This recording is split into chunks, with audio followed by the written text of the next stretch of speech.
Hey guys, welcome back to another house building video. So, in The Sims 3, obviously. But today it's going to be a little different because we are doing just the base game. No expansion packs, no custom content, and the real fun thing is it's going to be the start of a brand new series. So the idea I had was to build a building or residential building for every single expansion pack, stuff pack, and maybe the store world, because I got a couple of those. I definitely don't have all the stuff packs, and I definitely don't have all the expansion, well, the stuff packs in the worlds.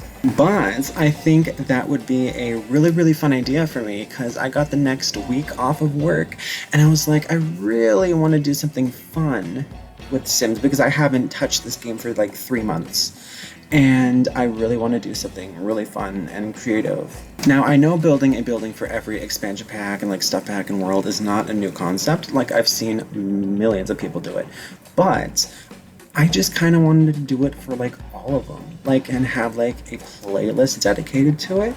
Because each world and like expansion pack and stuff pack has its own like theme and design and all that jazz. I was looking further into it. I think that would be really fun to like kind of challenge myself in a way. So for example, today we are in Sunset Valley, the town we know and love, and I was looking around the town and I was like, what interests me? Because I kind of want to keep it in the style and the theme of the dedicated world or expansion pack and that kind of thing. So I was looking around and there was like these really kind of funky, cool like houses with the triangle, like slab roofs, and I was like, I really want to try that. So I did some research. Sorry, my phone. And I'm going for a mid-century modern house, and they were popular in the 1960s and 70s. But for this series, I'm going to do a ton of research on the buildings I'm building to be as accurate as possible. And I haven't done that since high school. I took a civil engineering class, and I absolutely loved it. And we dived deep into the styles and designs of buildings, and I absolutely loved it. So that is basically what I'm going to be doing with this series. I'm going to research the buildings. I'm going to look into what style is basically prominent in each of the expansion packs or worlds, and I'm going to be doing that. So I think that's going to be super fun for me anyways, because I do love researching buildings, and I do love researching like what furniture fits and stuff like that, because I do a lot of research into my buildings because I want them to be as good as possible. So like right now, this is a mid-century modern home, and that is the whole style for this house. Because right behind this lot, there are a couple others that have the same style, and I was like, they're so interesting, and I've never like, I don't think I've ever built one before, so I was like, why not? I'll give it a try. So let's get out of the intro phase and let's dive into this house. So basically, I've got the shell already done. The roof was absolute pain to do, because the mid-century modern homes have these really slated roofs, and the walls go up all the way to the ceiling, and especially in the front of the house, as you can see, there are massive overhangs, which I absolutely love. I really want a house like this in real life, in like my life. That would be so fun. Okay, so this building is very different from what I usually do. It's very simple. Since it was designed in like the 1960s, 70s, everything was really simple back then. So cheap materials, but it was very colorful in a sense. And it's just like you use a lot of wood in there, like I am on the outside, and these bricks. I looked up a whole bunch of photos on the internet, and I saw that there were predominantly like wood fronts with like brick and stuff, and I guess those were cheap materials because, you know, you had to build fast and quickly. The suburbs were expanding back then, and they're kind of fun to look at. Like, I would love to live here. Like, yeah, usually there are windows in those triangle parts above living rooms and kitchens, but since I didn't have any custom content, I couldn't do that. So I did what I could. And that's like another challenge I found with this is I have not built just with the Sims base game in ages.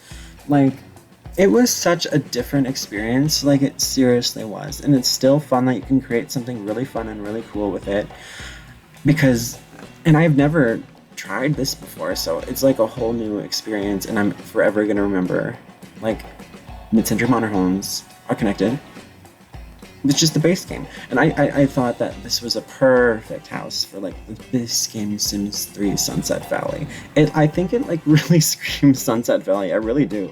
So this house is gonna have a lot of bold colors. It's already very bold because it needs to stand out against all the other houses competing, oh my goodness, competing against one another. Neighborhood competition. I hate that. So like I said, it's a simple home, lots of clean lines. Most everything in this house, well, is basically handmade. So like, it's very woodsy and it's very, you know, handcrafted, that kind of thing. And most of the furniture and stuff inside, you know, the 1960s, 1970s style, like floating furniture kind of, and you have like the tapered leg, ow, I just hit my arm, ow, tapered leg designs. So yeah, very natural home. I don't know much about Mid-Century Modern Homes, but the little research I did, basically, it's a small little family home that incorporates interesting style with functionality. So very geometric shapes and organic, and like I said, form over function. Well, function over form. Because, like, definitely this, I would not build this house if I had like all the money in the world. So there's a lot of conflicting textures. And it's just really kind of interesting. So we're popping into the inside, and I just wanted to make this house very light and very airy and have like a lot of natural materials. So I did a lot of stone. I did a lot of light woods and stuff. Oh god, this floor tile really gave me like an anxiety because like the way you like style it, it comes out with a completely different color, and I don't know why that was happening. I was like, do something, please! And it was coming out yellow, and then it was green, so I just changed the thing, and it turned out gray like I wanted. So yeah, annoyed.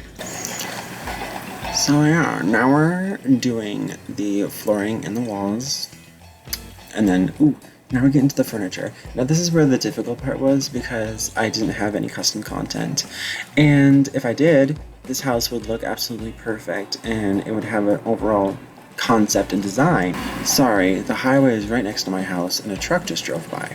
So I tried to make it look as old as possible without looking ugly in a way. It's still not perfect, honestly, because I've never ever done this style before.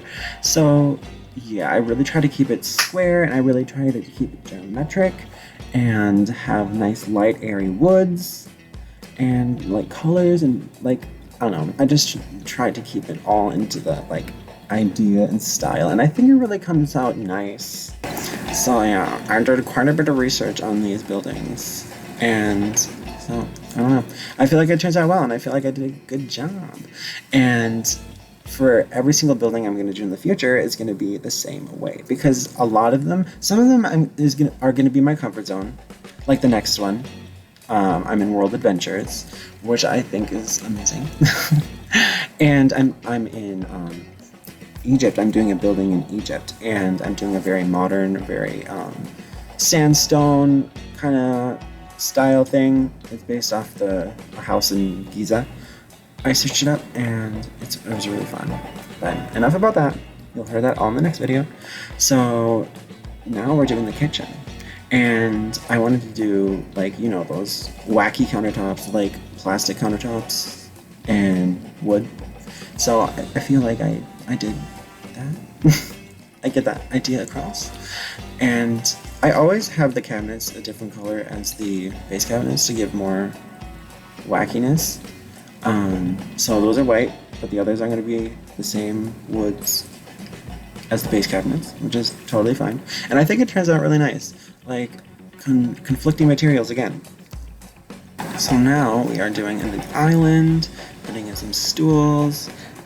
And again, I tried to make the furniture look as natural as possible and have like a nice floaty, airy feel about it. And all the windows are bringing all the nature and light inside, so that's kind of fun.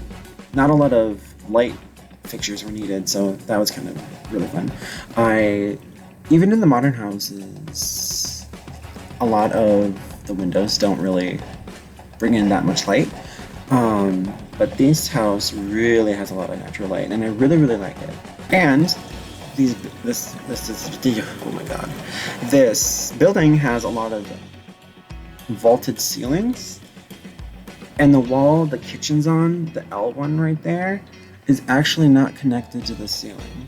Well, basically it's supposed to, because the windows, theoretical windows on top of the triangle parts of the roof can open to bring in air, and not having that wall connected to the ceiling allows really good airflow through the building.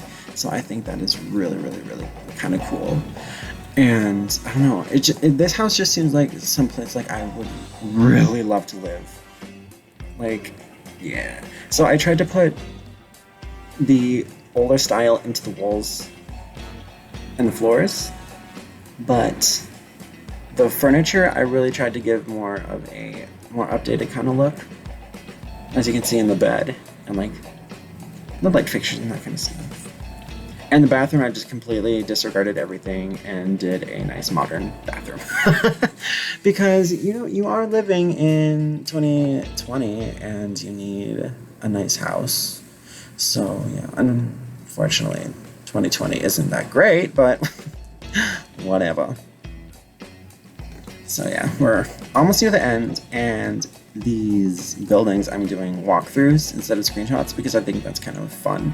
And it's a lot less work on my end. So I think that is a lot more fun. You can see the whole overall experience of it. So we're gonna pop right into there soon. Like, look at how cool this looks. It looks old. It looks 1960s. Okay, cool. Now we're into the inside. As you can see, very open, very light, very geometric. The fireplace, the windows, the furniture, everything is very square. And I think I did a really nice job. So, yeah. Here's the kitchen. I realized I didn't put any backsplash on, but that's fine. Who needs backsplash? This is a house on a budget. Not really. It's like $60,000. Bedroom number 1 in the back. And then we're going to go into the bathroom. Bam. I like this bathroom. It's simple, but it has all its necessities. I always love looking into the mirrors in these houses because you can't see your reflection. I'm like, ooh, I'm a vampire. And this is the other bedroom, which is my favorite. And then we're gonna walk outside, and then yeah, that's gonna be the end of the video. So I hope you guys enjoyed. I hope you stay around for the next video because we're doing a nice big modern mansion. So yeah, I hope you like that, and like, comment, subscribe, and I hope you stick around for the whole series. So yeah, I hope you enjoyed. Thank you so much for watching, and I'll see you in the next video.